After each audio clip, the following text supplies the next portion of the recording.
mistake. For me, the miracle stories in the Bible are among the hardest stories to deal with. And there are probably as many perspectives on them as there are people who look at them. I had a professor back in the day who said that miracles always are either a speeding up of natural processes or a slowing down of natural processes, but that they can never disrupt the laws of nature or physics. And so, for example, if somebody had a particularly aggressive cancer and was healed, in this person's mind it was because the process that was the cancer was slowed down and the process that was the body's ability to heal was sped up. And so what seemed to be hopeless resolved in a positive way. And that's okay. Other people use the word miracle kind of freely. They say every time a baby's born, it's a miracle. And on one level, that's true, and on the other level, if you have a pregnant woman, the natural result of a pregnant woman is that sooner or later that baby is born. And so on some level, it's not a miracle. It's wonderful, it's beautiful, but it's just the way things work. And one of the most, to me, unsatisfactory ways to look at these feeding stories is a way that a lot of progressive folks look at it. And they say that Jesus fed 5,000 people because a lot of the people had a little lunch in their pockets. Now we can argue about whether robes in biblical times had pockets, but they had a little something, and the real miracle was they all shared. And that's okay, but then how do you account for contemporarily folks like Neem Karoli Baba who seem to be able to make food multiply?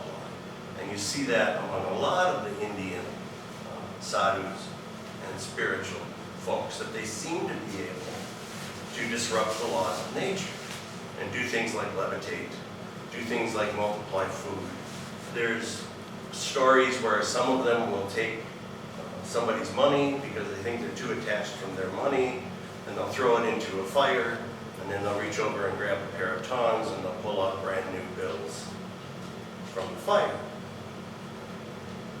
I don't know. To me, there's a little value in that because it's people who are contemporary to us who are doing these things. It's not like it's a 2,000-year-old story. Neem Karoli Baba died in 1973.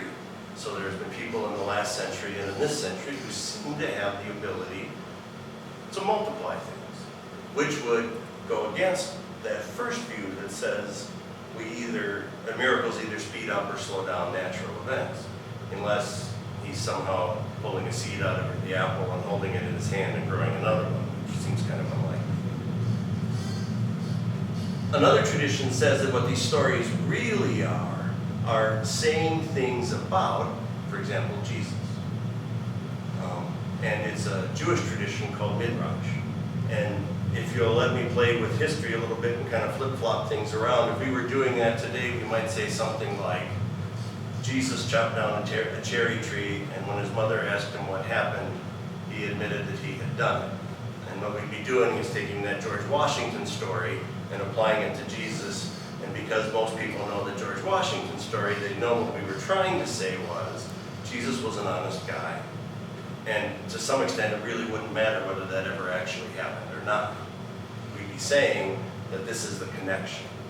And to people that wrote stories, well, actually told oral stories in biblical times, that was normal and natural to do. It wasn't seen as being dishonest. It was the way storytellers kind of applied their craft.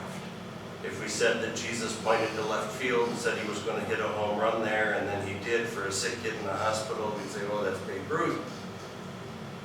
And maybe that's part of it too.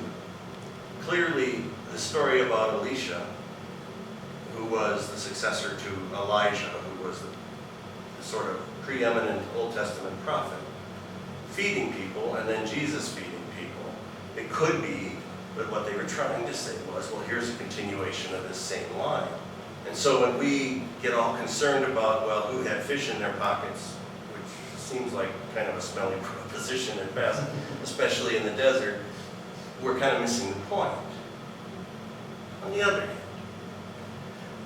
I've been reading a lot of Jonathan Sacks lately. And Jonathan Sacks is the chief rabbi in Great Britain.